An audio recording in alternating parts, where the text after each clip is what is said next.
I think we need to question this idea that architecture is about making buildings. Actually, a building is about the most expensive solution you can think of to almost any given problem. And fundamentally, design should be much, much more interested in solving problems and creating new conditions. So here's a story. The office were working with a school, and they had an old Victorian school building. And they said to the architects, look, our corridors are an absolute nightmare. They're far too small. They get congested between classes. There's bullying. We can't control them. So what we want you to do is replan our entire building. And we know it's going to cost several £1 million, but we're reconciled to the fact. And the team thought about this, and they went away, and they said, actually, don't do that. Instead, get rid of the school bell. And instead of having one school bell that goes off once, have several smaller school bells that go off in different places, in different times, distribute the traffic through the corridors. It solves the same problem, but instead of spending several £1 million, you spend several £100. Now, it looks like you're doing yourself out of a job, but you're not. You're actually making yourself more useful. Architects are actually really, really good at this kind of resourceful strategic thinking.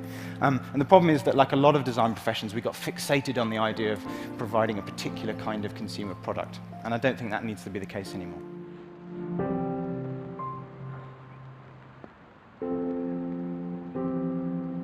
Philip Johnson once said that architecture is the art of how to waste space. And I think that speaks to how complex our buildings and structures have become. And I think there's no need for structures to be massive enclosed spaces to achieve the desired outcome or the goal of the design. We've attempted to strip our design back to its most simple, refined form.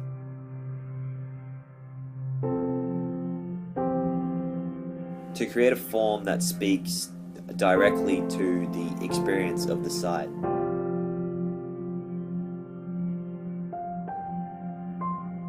For a designer to create an experience, we first have to look at the current experience of the site. And then we have to look at what we want to create.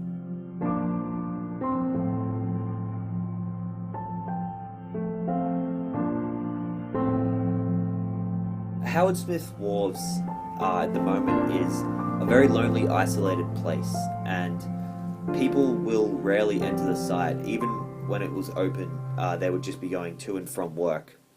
And it's such a beautiful site with so much potential.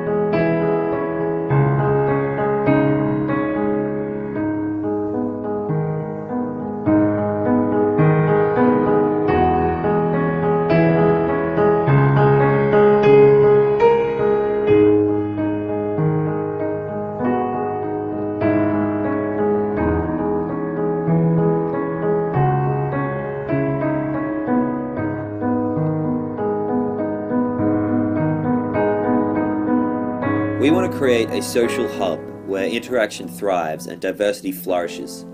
A literal marketplace where people can enjoy a unique Brisbane public space. A unique Brisbane experience involves the use of indoor-outdoor space because we have such a unique climate. It involves a sense of atmosphere. Greenery is an integral part of Brisbane culture, and quite frankly there isn't enough of it in the city. And activating the river where our city was essentially built on. The uncomfortable fact is that actually almost everything that we call architecture today is actually the business of designing for about the richest 1% of the world's population. And it always has been. The reason why we forgot that is because the times in history when architecture did the most to transform society were those times when actually the 1% would build on behalf of the 99% for various different reasons, whether that was through philanthropy in the 19th century, communism in the early 20th, the welfare state, and most recently, of course, through this inflated real estate bubble. And all of those booms, in their own various ways, have now kicked the bucket. And we're back in this situation where the smartest designers and architects in the world are only really able to work for 1% of the population. Now, it's not just that that's bad for democracy, though I think it probably is. It's actually not a very clever business strategy, actually. I think the challenge facing the next generation of architects is how are we going to turn our client from the 1% to the 100%?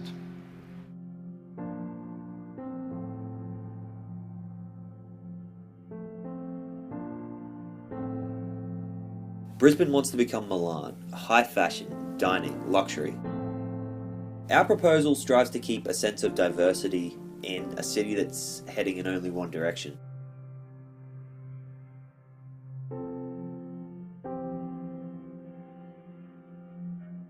We can't keep designing for the richest part of the population, or we lose our innovation. I feel that to have a balance, we need to have places where different cultures and demographics can interact, or else intercultural learning ceases to exist. The simple design format takes advantage of details to influence the user experience.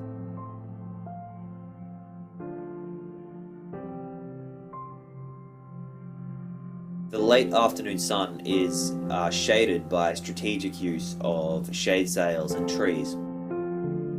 The frame of the raised element becomes part of the minimal structure, and some can be adjusted to create added shading. A simple raise in one side of the major element becomes so much. It becomes easier to see views. It becomes an unofficial break in the sides of traffic flows. It becomes seating for tired parents and a playing element for kids. There's so much going on. There's parents who are having lunch. There's kids playing.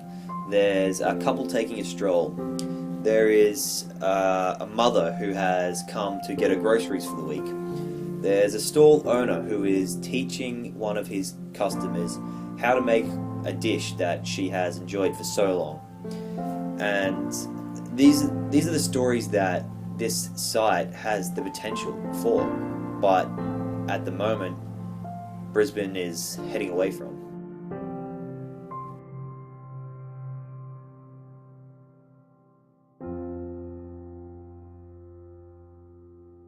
A second idea worth questioning is this 20th century thing that mass architecture is about big buildings and big finance. Actually, we've got ourselves locked into this industrial era mindset, which says that the only people who can make cities are large organizations or corporations who build on our behalf, procuring whole neighborhoods in single monolithic projects. And of course, form follows finance. So what you end up with are single monolithic neighborhoods based on this kind of one-size-fits-all kind of model. And a lot of people can't even afford them. But what if actually it's possible now for cities to be made not just by the few with a lot, but also by the many with a bit? And when they do, they bring with them a completely different set of values about the place that they want to live. And it raises really interesting questions about how will we plan cities? How will we finance development? How will we sell design services? What would it mean for democratic societies to offer their citizens a right to build?